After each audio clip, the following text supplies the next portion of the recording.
আসসালামু আলাইকুম বন্ধুরা, গুড মর্নিং সবাইকে। কেমন আছো তোমরা সবাই?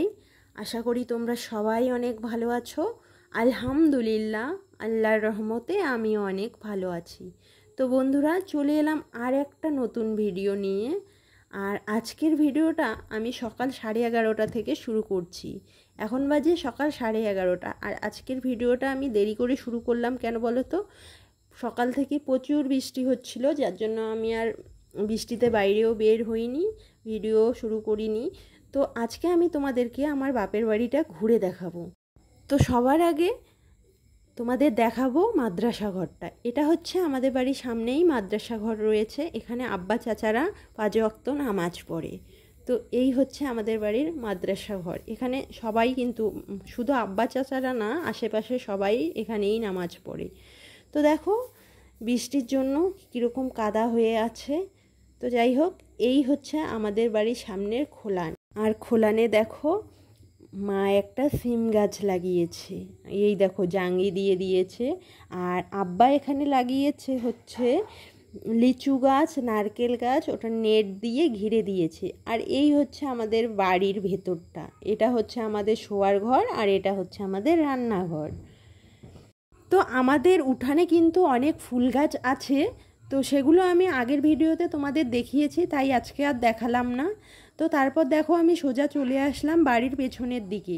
আর এই হচ্ছে আমাদের বাড়ির পেছনের দিক।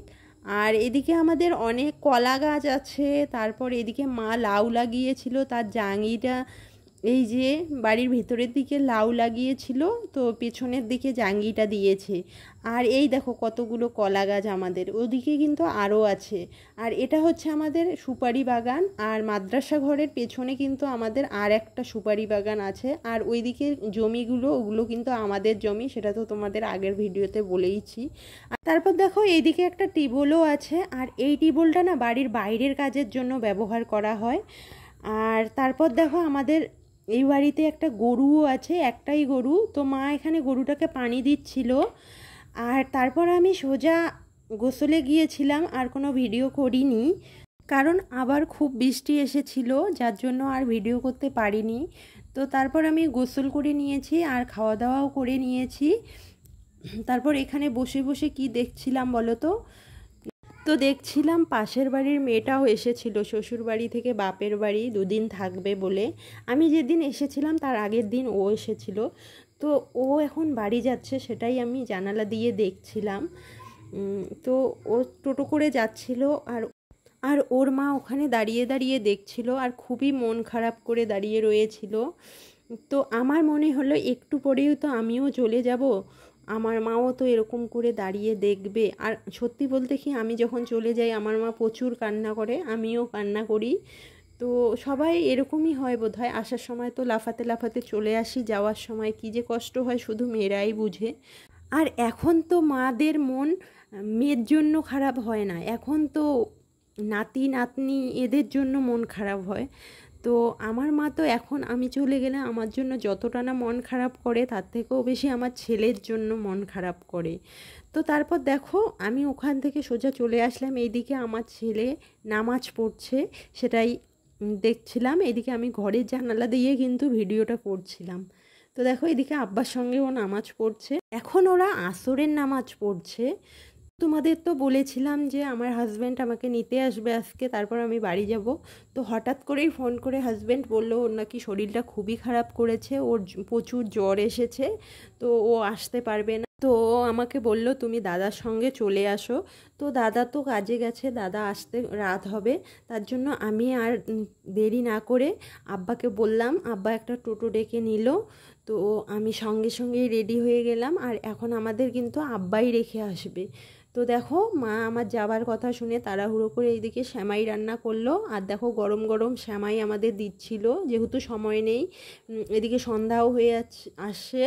আর ওইদিকে জ্বরের কথা শুনছি, আমার মনটা একদমই ভালো লাগছিল না, তাই সঙ্গে সঙ্গেই রেডি হয়ে নিচ্ছে। আর ওইদিকে আব্বাও রেডি হয়ে নিচ্ছে। আর আমি সেমাই খাওয়ার পরে মা চা করে দিল, চাটাও খাচ্ছি। তো দেখো আব্বা আমাদের ব্যাগ ট্যাগ নিয়ে যাচ্ছে। তো এদিকে ছেলেও দৌড়ে গেল। তো আব্বা কিন্তু আমাদের রেখেই চলে আসবে। এই টোটোতে করেই চলে আসবে। তারপর দেখো এদিকে আমাদের টোটোও এসে গেছে, আর এদিকে ছেলেও ব্যাগ ঘাড়ে নিয়ে নিয়েছে, এখন টোটোতে উঠবে। আর আমার মা না খুবই মন খারাপ করেছিল, হঠাৎ করে এভাবে যাচ্ছি, মা জানে যে জামাই আসবে নিতে, তার জন্য মা অনেক কিছু মানে ভেবে রেখেছিল, যার জন্য সেগুলো তো হলো না, তো মার খুবই মনটা খারাপ হয়ে গেছিলো। তো এদিকে দেখো আমরা অনেকটা রাস্তা চলে এসেছি। তো আমার ছেলে আর আমার আব্বা কিন্তু অনেক গল্প করতে করতেই যাচ্ছিল, আর আমার কিন্তু একদমই কথা বলতে ইচ্ছে করছিল না, কারণ এদিকে মাকে ছেড়ে আসলাম, বাপের বাড়ি ছেড়ে আসলাম, তার মন খারাপ, আর এদিকে শুনেছি আমার হাজব্যান্ডের জ্বর এসেছে, সেটা শুনেই তো আরও মাথাটা নষ্ট হয়ে গেছে। তো তারপর দেখো আমি সোজা চলে এসেছি বাড়ি, আর এসে দেখি এই যে আমার হাজব্যান্ড শুয়ে আছে, দেখো কি অবস্থা হয়ে আছে। তো আর আমাদের বাড়ি এসে দেখি এদিকে ঝড় বৃষ্টি হয়েছে, যার জন্য কারেন্টও নেই, দেখো ভিডিওটা ভালো আসছে না। আর ছেলেকে দেখো এসেই মোবাইল নিয়ে নিয়েছে আর পাপার কাছে শুয়ে পড়েছে।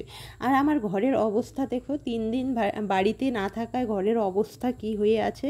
তো বন্ধুরা এখন ঘরটা পরিষ্কার করে নিব সবার আগে। তো ভিডিওটা এখানেই শেষ করলাম। ভিডিওটা তোমাদের কেমন লাগলো অবশ্যই জানিও, আর যদি কোথাও ভালো লেগে থাকে লাইক করে চ্যানেলটিকে অবশ্যই সাবস্ক্রাইব করে দিও, আমার পাশে থেকো, আমাকে সাপোর্ট করো। দেখা হবে নতুন কোনো ভিডিওর সঙ্গে, ততক্ষণ তোমরা সুস্থ থেকো। খোদা হাফেজ।